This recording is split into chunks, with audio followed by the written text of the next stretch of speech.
अगर आपके hair fall महीनों से रुक नहीं रहे तो हो सकता है कि प्रॉब्लम आपके शैम्पू में नहीं, आपके बॉडी के अंदर हो।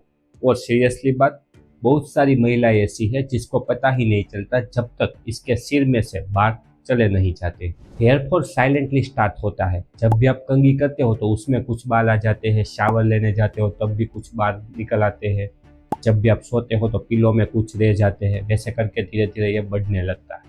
लेकिन अक्सर लोग इसको इग्नोर कर देते हैं और ऐसा सोच लेते हैं ज़्यादा स्ट्रेस होगा या तो कोई सीजनल प्रॉब्लम होगा।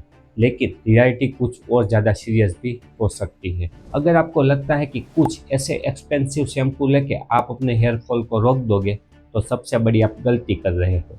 क्योंकि महिलाओं में अक्सर जो हेयर फॉल होता है ना, उसकी प्रॉब्लम सिर्फ स्काल्प में ही नहीं होती, आपके बॉडी में भी कुछ ऐसा चल रहा होता है। मैं हूँ डॉक्टर जय राखोलिया और मेरे पास ऐसी महिलाएं पेशेंट आती है जो सेम हेयर मिस्टेक बार बार करती है। और एक ऑनेस्टली बात मैं आपको बताऊं, जो एक्सपेंसिव शैम्पू होते हैं ना, वो कई हद तक आपके हेयर को रोक सकते हैं, लेकिन लॉन्ग टर्म में कभी कभी ही ऐसा पॉसिबल होता है। सिंपल लैंग्वेज में समझो, हेयर आपकी बॉडी का एक लग्जरी पार्ट होता है। जब भी आपके बॉडी में न्यूट्रिशन कम हो जाएंगे, हार्मोन इम्बैलेंस हो जाएंगे या तो ज़्यादा स्ट्रेस बढ़ जाता है, तो इसकी वजह से आपकी बॉडी सबसे पहले सर्वाइवल ऑर्गन को प्रायोरिटी देती है, आपके हेयर को नहीं। तो रिजल्ट में आपको क्या दिखेगा? हेयर रूट वीक हो जाते हैं, थिनिंग स्टार्ट हो जाता है, हेयर लॉस बढ़ने लगता है और जो रीग्रोथ था ना वो स्लो हो जाता है।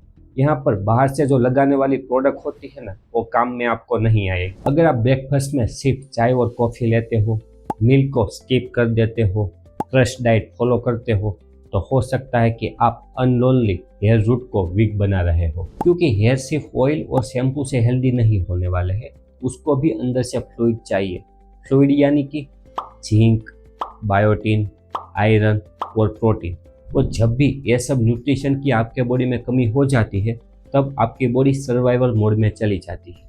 तो सबसे पहले तो हार्ट, ब्रेन और इम्पोर्टेंट ऑर्गन्स को ये न्यूट्रिशन पहुंचाता है, आपके बालों तक नहीं पहुंचाएगा। यही वजह है कि महिलाओं को अक्सर जब भी वेट लॉस होता है ना, तो उसके साथ उसको वीकनेस, चक्कर आना और थकान लगना ऐसे सिम्टम्स भी दिखाई देता है।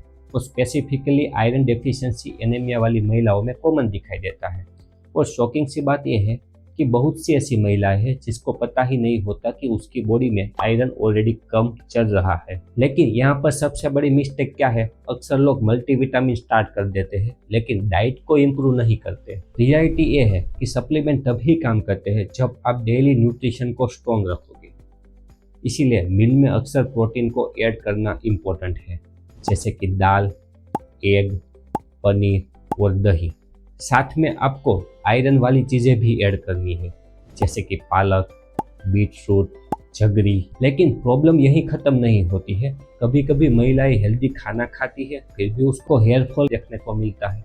तो यहाँ पर जो रीज़न आता है ना, वो सबसे डेंजर है। अगर आपको हेयर फॉल के साथ इरेगुलर पीरियड, फेस पर कभी कभी पिंपल आ जाना, सडनली वेट गेन हो जाना या तो फेस पर अननोनली हेयर ग्रोथ होना, साथ में आपको कभी कभी वीकनेस फील होती है, तो ये सिर्फ आपकी स्काल्प की प्रॉब्लम नहीं हो सकती। कई बार बॉडी आपको हिडनली कुछ सिग्नल देना स्टार्ट कर देती है, लेकिन आप क्या गलती करते हो? उसको नॉर्मल हार्मोन चेंजेस समझकर इग्नोर कर देते हैं। एक्चुअली पीसीओएस और थायराइड इम्बैलेंस की महिलाओं में अक्सर हेयर लॉस के लिए कॉमन रीजन माना जाता है। स्पेसिफिकली थायराइड इम्बैलेंस में क्या होगा, जो हेयर है ना, वो धीरे धीरे ड्राई हो जाते हैं, पतले होने लगते हैं, कभी कभी वो टूटने भी लगते हैं। जब भी आप कंघी करोगे तो उसमें बहुत सारे बाल आपको दिखाई देंगे और बाद में जब भी आप स्काल्प को देखोगे ना, तो उसमें हेयर का वॉल्यूम कम होने लगता है। और साथ में जो पीसीओएस में क्या होता है, एंड्रोजन हार्मोन का लेवल बढ़ जाता है, और जिसकी वजह से आपके बाल जो है ना, वो धीरे धीरे पतले होने लगते हैं। साथ में फेस पर अनलोनली हेयर ग्रोथ होने लगता है। सबसे डेंजर बात क्या है कि महिलाएं अक्सर सालों तक क्या करती है, सलून में जाती है और एक्सपेंसिव ट्रीटमेंट करवा लेती है, लेकिन उसके हार्मोन के जो लेवल है ना, उसको कभी भी चेक नहीं करते। और जब तक आप रूट कॉज को ट्रीट नहीं करोगे तब तक आपको टेम्पररी रिजल्ट ही मिलेगा। और मैं आपको ऑनेस्टली बताऊं, अभी एक ऐसा रीजन है जो साइलेंट किलर है, और वो है स्ट्रेस। अगर आपने नोटिस किया होगी, जब भी आप स्ट्रेसफुल फेज में होते हो 2 या तो 3 महीने तक, तब सडनली आपके हेयर फॉल स्टार्ट हो जाते हैं। पहले तो आपको 5 या तो 10 हेयर ही दिखाई देंगे, बाद में वो सडनली धीरे धीरे बढ़ने लगते हैं। और अक्सर लोग यहाँ पर कंफ्यूज हो जाते हैं कि प्रॉब्लम है क्या। रीज़न ये है कि स्ट्रेस हार्मोन कोर्टिसोल। जब भी आप कंटिन्यू स्ट्रेस में रहोगे तो उसकी वजह से स्ट्रेस हार्मोन का सिक्रेशन होगा, जो आपकी हेयर ग्रोथ साइकिल होगी ना उसको डिस्टर्ब कर देता है, और उसकी वजह से आपकी बॉडी सर्वाइवल मोड में चली जाती है और जो हेयर ग्रोथ होने की प्रोसेस थी ना वो स्लो हो जाती है। लेकिन यहाँ पर अक्सर लोग सबसे बड़ी मिस्टेक क्या करते हैं, लोग सिर्फ ऑयलिंग करना स्टार्ट कर देते हैं। हाँ, ऑयलिंग करने से आपको रिलैक्स तो मिलेगा, लेकिन आपकी स्लीप जब पुअर हो, आप ज़्यादा ओवर थिंकिंग करते हो या तो आप टेंशन में होगे, तो ये प्रॉब्लम सिर्फ ऑयलिंग करने से आपकी सोल्व नहीं होने वाली। सिंपल डेली हैबिट सबसे ज़्यादा पावरफुल इम्पैक्ट आपको दे सकती है, जैसे कि प्रॉपर स्लीप लेनी है, ब्रीथिंग, वॉक, मेडिटेशन। ये आपके हेयर को डायरेक्टली तो इफेक्ट नहीं करता, लेकिन इनडायरेक्टली वो आपके हेयर को हेल्दी बनाता है, साथ में हार्मोन को बैलेंस में लाता है। और ऑनेस्टली अब जो नेक्स्ट सीजन आने वाला है ना वो सबसे कॉमन हो चुका है। स्ट्रेटनर, कर्लर, फ्रीक्वेंट कलरिंग और रीबाउंडिंग, ये सभी चीज़ें ऐसी है जो धीरे धीरे आपके हेयर को ड्राई और फ्रेजाइल बना देती है। शुरुआत में तो आपको बहुत अच्छा लगेगा, स्मूथनिंग लगेगा, सॉफ्ट लगेगा, शाइनिंग लगेगा, लेकिन आपके बालों को अंदर से वो धीरे धीरे डैमेज करने लगता है।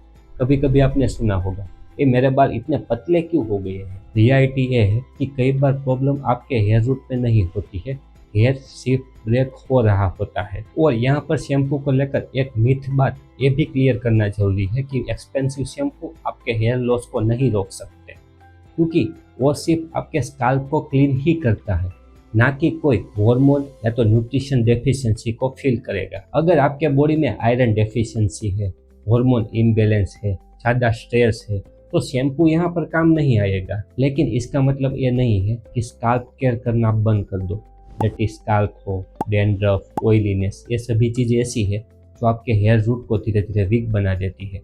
आप सल्फेट फ्री शैम्पू यूज़ कर सकते हो, लेकिन एक ऐसी हैबिट है जो आपके हेयर लॉस का रीज़न हो सकता है। रोज टाइट पोनीटेल, टाइट बन, टाइट ब्रेड आपके लिए बनाना एक स्टाइलिंग हैबिट बन चुका है, तो हो सकता है कि यह धीरे धीरे आपके हेयर रूट को वीक बना रहा है, क्योंकि उस पर कंस्टेंटली कूलिंग प्रेशर बढ़ता रहता है, तो जिसकी वजह से जो रूट है ना वो धीरे धीरे वीक हो जाता है। सबसे डेंजर बात यह है कि इसके कारण आपको कोई इरिटेशन या तो दर्द नहीं होता है, तो जिसकी वजह से आप क्या करते हो, यही हैबिट सालों तक फॉलो करते हो, और बाद में क्या होता है, जो आपकी हेयर लाइनिंग है ना वो धीरे धीरे पीछे चली जाती है।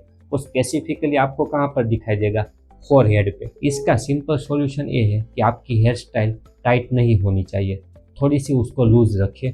और एक इम्पोर्टेंट बात ये आती है, जब भी आपके बाल गीले हो ना तब उसको कभी भी टाइट नहीं बांधने हैं, क्योंकि जब भी आपके बाल गीले होंगे तब ऑलरेडी वो वीक होते हैं और वहाँ पर प्रेशर बनने की वजह से वो टूटने लगते हैं। लेकिन ऑनेस्टली एक आपको बात बताऊँ, एक ऐसी डेंजर हैबिट आप फॉलो कर रहे हो, मिस्टेक कर रहे हो, जिसकी वजह से आपका हेयर लॉस हो सकता है, और वो रीज़न है crush diet. Fast weight loss होना शुरुआत में तो आपको अच्छा लगेगा, वेट मशीन में झड़प से नंबर नीचे आना आपको अच्छा लगेगा, लेकिन ये चीज़ आपके बॉडी के लिए बहुत हार्मफुल हो सकती है। जब कैलोरी और प्रोटीन का इंटेक आप सडनली लो कर देते हो ना, तब आपकी बॉडी सर्वाइवल मोड में चली जाती है, तो उसकी वजह से आपके बॉडी में जो भी न्यूट्रिशन होगे ना वो सभी के सभी आपके ऑर्गन के पास चले जाते हैं, हेयर को प्रायोरिटी नहीं मिलती है, और जिसकी वजह से जो हेयर रूट है, हेयर है, वो धीरे धीरे वीक होने लगते हैं, तो 2 या तो 3 महीने में आपके हेयर लॉस स्टार्ट हो जाए। इसी वजह से जो महिलाएं जिम में जाती है ना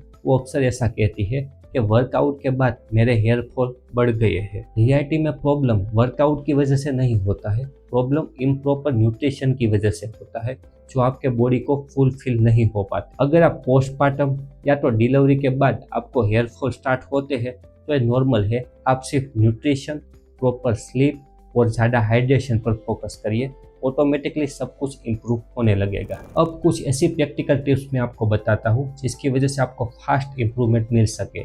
तो उसमें सबसे पहला आता है, आपको मॉर्निंग में चाय पीना बंद करना है, क्योंकि आपके बॉडी को मॉर्निंग में चाहिए न्यूट्रिशन, जिसकी वजह से आपको ऐसा ब्रेकफास्ट करना है जिसमें ज़्यादा प्रोटीन हो। दूसरा है, आपको वाटर इंटेक को बढ़ाना है, क्योंकि आपके बॉडी में डिहाइड्रेशन की वजह से जो स्काल्प है ना वो ड्राई होने लगता है। तीसरा है, आपको प्रॉपर स्लीप लेनी है, क्योंकि नाइट टाइम में आपकी बॉडी रिकवरी मोड में होती है, तब आपके हेयर रिकवर हो सकते हैं। चौथा है, आपको हार्श केमिकल वाली ट्रीटमेंट नहीं करवानी है, जैसे कि फ्रिक्वेंटली आप कलरिंग कराओ या तो रीबाउंडिंग, ये सभी की सभी चीज़ें आपको लिमिटेड ही करनी है। पांचवा आता है स्ट्रेस मैनेजमेंट। आपको ज़्यादा स्ट्रेस नहीं लेना है, जिसकी वजह से आप ये कर सकते हो वॉक, डीप ब्रीथिंग या तो मेडिटेशन। पांचवा आता है जब भी आपके बाल ज़्यादा गीले हो ना, तब उसको टुवाल से रब ना करो, क्योंकि उस वजह से आपके बाल टूटने लगते हैं। वो लास्ट में आता है जो भी आप कंघी यूज़ कर रहे हो ना, उसके जो टूथ है ना, उसके बीच ज़्यादा स्पेस होनी चाहिए, और आप जो भी स्टाइल बनाते हो ना, वो टाइट नहीं होनी चाहिए। अगर आपको हेयर फॉल के साथ कुछ पैच दिखाई देते हैं, पिंपल निकल आते हैं, इरेगुलर पीरियड है, वेट गेन होने लगता है, बार बार आपको चक्कर आना, थकान लगना, वीकनेस जैसा फील होता है, तो एक बार जरूर से डॉक्टर का कंसल्ट करवा लो, क्योंकि कई बार आपकी बॉडी में प्रॉब्लम होती है लेकिन आपको पता नहीं चलती है, जैसे कि पीसीओएस हो, आयरन डेफिशिएंसी, एनीमिया हो, थायराइड प्रॉब्लम हो। ये सब चीज़ें ऐसी है जो सडनली नहीं आती, लेकिन आपको पता भी नहीं चलता। महिलाओं का जो हेयर फॉल का प्रॉब्लम है ना, वो कोई शैम्पू नहीं सोल्व कर सकती, लेकिन न्यूट्रिशन, हार्मोन, लाइफस्टाइल और स्ट्रेस, इसी से ही कंट्रोल होता है। ये वीडियो आपको पसंद आया हो तो एक बार से लाइक करिए, कमेंट में लिखिए आप कौन सा शैम्पू यूज़ करते हो। साथ में ये वीडियो आपके फैमिली और फ्रेंड तक शेयर करिए। ऐसे ही वीडियो देखने के लिए चैनल को सब्सक्राइब करिए और बेल आइकन पर क्लिक करिए। आप भी हेल्दी रहिए।